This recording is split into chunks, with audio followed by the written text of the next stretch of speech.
Армысыздар. Арнама тіркеліп лайк басуды ұмытпаңыздар. Әйел болу бұл жай ғана отбасылық статус емес.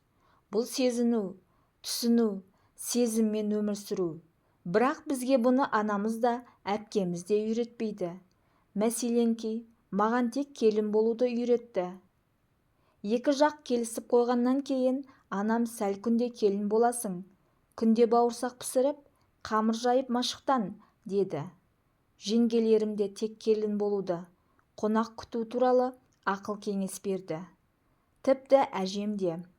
Үйді таза ұста, ерте тұр, келіп жүр. Тамағың дәмді болсын, сәлеміңді салып тұр, қарсы сөйлеме деп күнде құлағыма құйды. Иә, мені күйеуге емес, тек тұрмысқа дайындады. Солай емес пе? Біз тұрмысқа шықты дейміз, күйеуге шықты демейміз.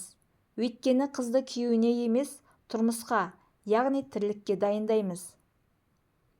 Тамақ пісіруді, ет тұздауды, үй жинап, киім үтіктеуді, ерте тұрып аула сыпыруды үйретеміз.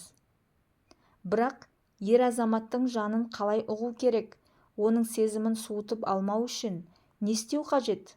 Бұндай мәселемен бетпе-бет келгенде тұйыққа тірелеміз. Мен жақсы келін болдым. Үйді тап-таза етіп жинадым. Уақытылы әртүрлі тамақ пісірдім. Сәлемімді салдым.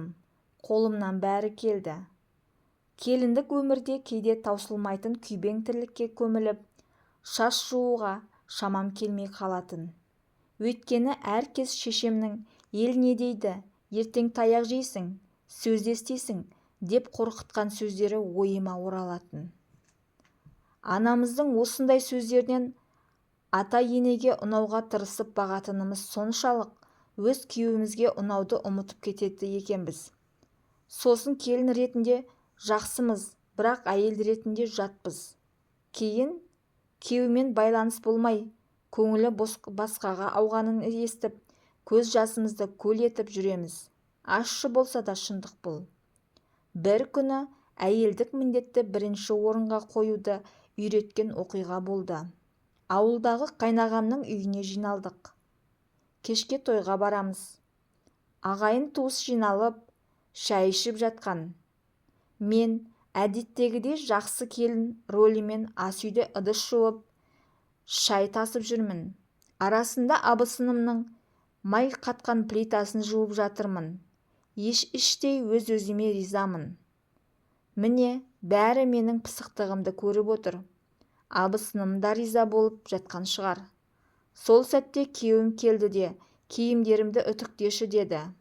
Мен, сәл күтші, болмаса ана қарындастарыңа айтсай, көріп тұрсың ғой, қолым бос емес дедім. Ол үндемеді. Бір сәттен кейін төргі бөлмеге барып, әпкесіне үтіктеп бере салшы деген сияқты. Сол-ақ екен, төрден Жанар деген зілді дауыс шықты. Қайнап кем екен. Неғып ыдыс жуып жүрсің? Тірлік ешқашан бітпейді. Жуылмаса, абысыныңның қыздары жуып алады ғой. Күйеуіңнен киімін үтіктемейсің бе? Деп зекіп тастады. Сол сәтте мен күйеуімнің емес, абысынымның көңілінен шығуды ойлағаныма ұялдым.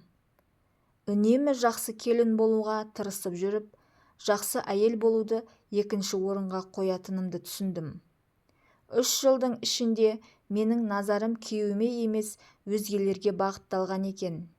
Не ойлады, не деді деп. Сол күні есімде қатты сақталып қалды. Өйткені бұл менің өз рөлімді шатастырмауға үйреткен күн еді.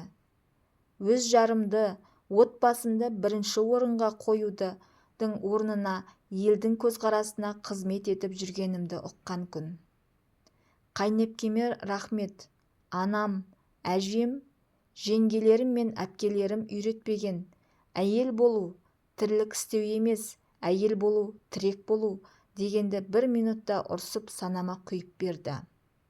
Айтпағым, біз аналар, қыздарымызға тек жақсы келін болуды емес, ең алдымен сүйікті жар, сенімді серік, жан-жары болуды үйретуіміз керек. Күйеуіне серік бола алмаған әйелдің келіндік рөлі түкке де тұрмай қалуы мүмкін. Өйткені махаббат келіндік міндетпен өлшенбейді. Құдайға шүкір, бүгінде 3 қыздың анасымын. Мен қыздарымды тек келін болуға емес, ең алдымен әйел болуға үйретем деп шештім.